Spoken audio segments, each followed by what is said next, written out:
కోసమే ఎవడేమని అనుకోని కాంగ్రెస్ లో పనిచేయాలి, వాడు ఇల్లు లేనివాడు కావాలి. మన కార్యకర్తలకు ఫస్ట్ మనం ఇల్లు కట్టించుకోవాలి. ఇంకో కన్న కొడుకు లేక అన్న కొడుకు పెడతాడు బీదోడు. తర్వాత మూడో విడతలా ఏం చేస్తామంటే అప్పుడు నిజంగా బీదోడు ఉండడానికి ఎవడన్నా పాపం వాడికి అవసరం, వాడు బీదోడు వాడిని పెడదాం.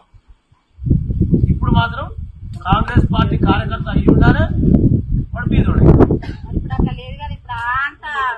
దుడ్డున్నోందే బర్రె దుడ్డే అన్నట్టు తయారైనాయి రోజులు.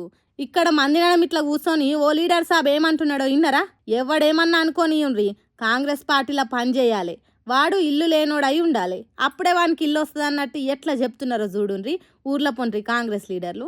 మన కార్యకర్తలకు మనం ఫస్ట్ ఇల్లు కట్టించుకోవాలి. కన్న కొడుకు లేదు కానీ అన్న కొడుకు కావాలంటారా ఎవడన్నా? మరి ఇందిరమ్మ ఇండ్లు బీద సాధల కోసమే తీసుకొచ్చినాం, అందరికి ఇండ్లు కట్టించే బాధ్యత కాంగ్రెస్ సర్కార్దని చెప్తారు కదా. మరి దానికి ఎట్లా అని ఎవరన్నా అడుగుతారు కదా. ఆగు, దానికోసం కూడా చెప్పిండు. మూడో విడతలా నిజంగా బీదోడు ఉంటాడు కదా, ఆగు అప్పుడు వాళ్ళకు వచ్చేటట్టు చూద్దాం కానీ ముందుగాల మన కడుపులు నింపుకుందామన్నట్టు చెప్తున్నాడు.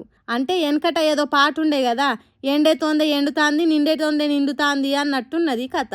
ఇట్లా మాట్లాడుతుంటే పక్కకున్న అక్కేదో చెప్తుంటే నువ్వు ఉండమ్మా అని కాసరించుకున్నాడు ఆమెని కాంగ్రెస్ లీడరు. వరంగల్ జిల్లా దేవరుప్పల మండలం అప్పిరెడ్డిపల్లె అనే ఊర్లే బిల్లా సుధీర్ రెడ్డి అనే కాంగ్రెస్ లీడర్ మాట్లాడిన మాటలు ఇవి. ఈ వీడియోను సోషల్ మీడియాలో తిప్పుకుంటా అక్కడ ఒక్క కాడనే కాదు మా ఊర్లో కూడా ఇట్లనే ఉన్నదని కామెంట్లు పెడుతున్నారట. అంటే పార్టీ అధికారంలోకి వచ్చినప్పుడు వాళ్ళ నాయకులు పదవికి ఎక్కేటప్పుడు చదివిందంతా ఉత్తదే అన్నట్ట. బంధు ప్రీతి, రాగద్వేషాలు, పక్షపాతం లేకుండా పనిచేస్తానని ఇప్పిన మాటలన్నీ అబద్ధాలు అన్నట్టేనా? కింది స్థాయి ఊర్లలో ఉండే లీడర్లే ఇట్లున్నారంటే పైనున్న నాయకులన్నా చెప్పాలి కదా, అట్లా చేయొద్దు, బీద సాధలకు ముందు ఇచ్చినాకనే మనం తీసుకోవాలని బుద్ధి చెప్పాలి కదా. కానీ కాంగ్రెస్ కార్యకర్తలకే ముందు ఇండ్లు ఇస్తున్నారు చూడుండ్రి. ఏందో ఏమో పోన్రి.